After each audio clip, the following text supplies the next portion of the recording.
This is just, oh, this is raw red chili.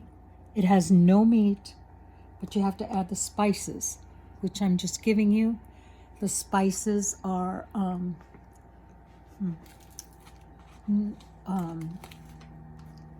chicken bouillon. It's the Knorr chicken bouillon, garlic powder, not garlic salt, garlic powder, and onion powder, not onion salt, onion powder, and pepper. Yeah.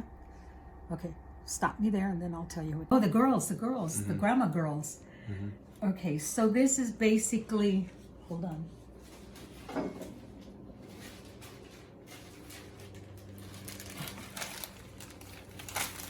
This, the dried chili pods,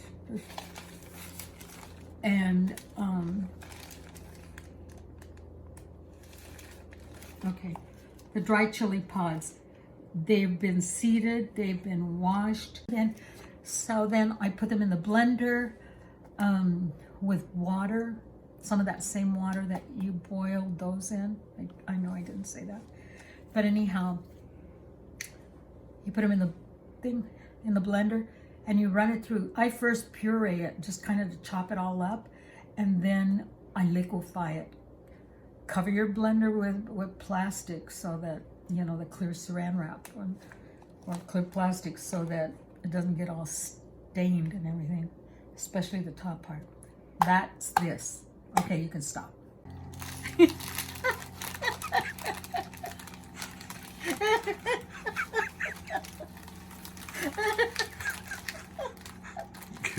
Oh God.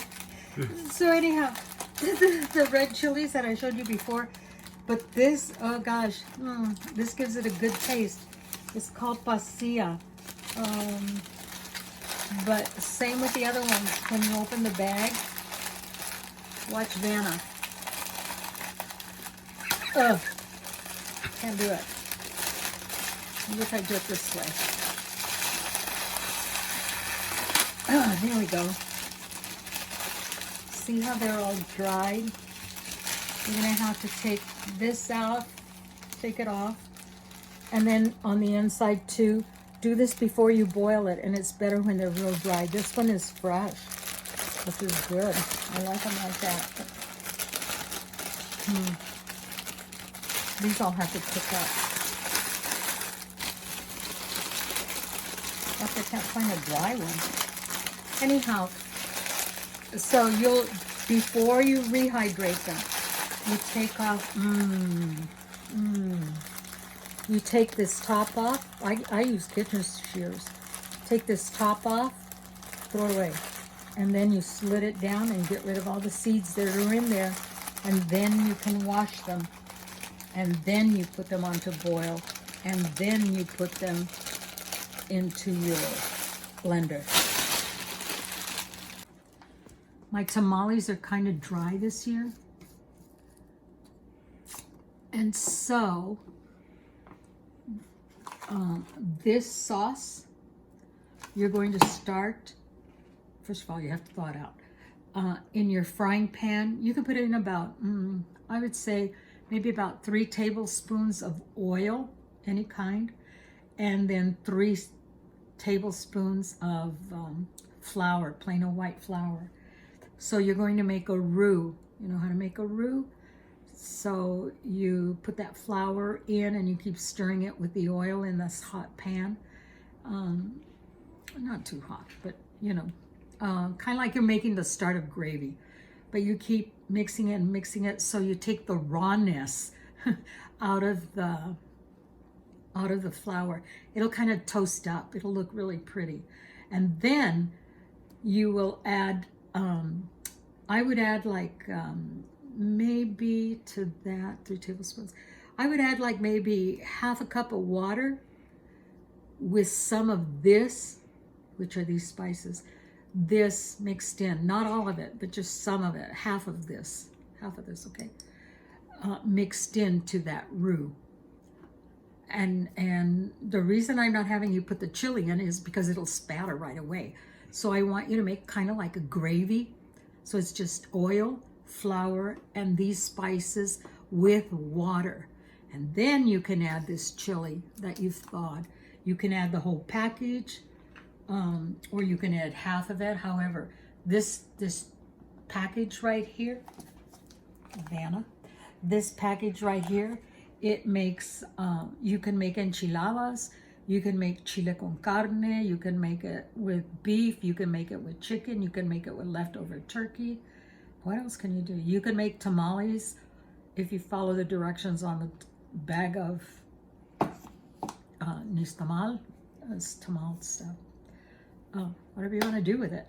But I would start out with half of this bag, and then you can pour it over what I think are dried tamales. Thank you very much. Okay. This is the pot. When my grandkids were little, I would say to them like this: stirring, stirring, stirring the pot, bubbling, bubbling, bubbling hot. Fly to the moon, get me a spoon. What should we put in the pot? Let's put in Tony Padilla. Stirring, stirring, stirring the pot, bubbling, bubbling, bubbling hot. Fly to the moon, bring me a spoon. What should we put in the pot? They used to like it, but now they're old. They don't care. So you have this pot. You have your steamer. If I were you, I would spray it with Pam. You know Pam, or the non-stick stuff? Mm-hmm. That. Spray both sides, spray the bottom of your pan. Put this standing up like this, and then your tamales. Well, sure, I don't have one. But the tamales that are there, just go standing them up like soldiers. Some people put in, they'll make them lie down, and then they'll put more corn husks over them, and then like that. But the deal is to try and keep the water away from the tamales. I used to do it wrong. I used to put it upside down and get all the water in it. But oh well. Notice nobody died. But anyhow, like this, okay? And then just put your tamales in here, and with water. It's probably about, what, 2 inches? You think of it? Mm-hmm. 2 inches of water. And then at the very, very top, you put hojas if you have hojas. And if you don't, then you just find, oh, here's my call. Like this. And you turn them like on medium and let them boil for about 30 to 45 minutes. And then you keep water. See how I have water here already? It's because when I was cooking those other ones, it's hot water, and so I can put it off to the side like this and pour the water in like that without getting it all over my tamales. Let's see, it's a good 2-3 inches. But it has to be hot because you want to keep the temperature up. You don't want it to cool down and then come back up, cool down and then come back up. So it has to be warm, but use a funnel. And the top, that top cloth that you put on top of your tamales like this inside. I've seen where some people leave it out, and I don't know how they can do that, but anyhow, like that. On top of them, they'll be way up here.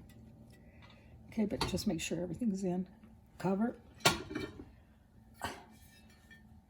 And there you go. That's it.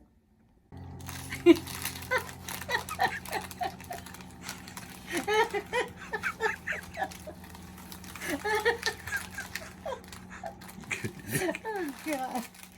So anyhow.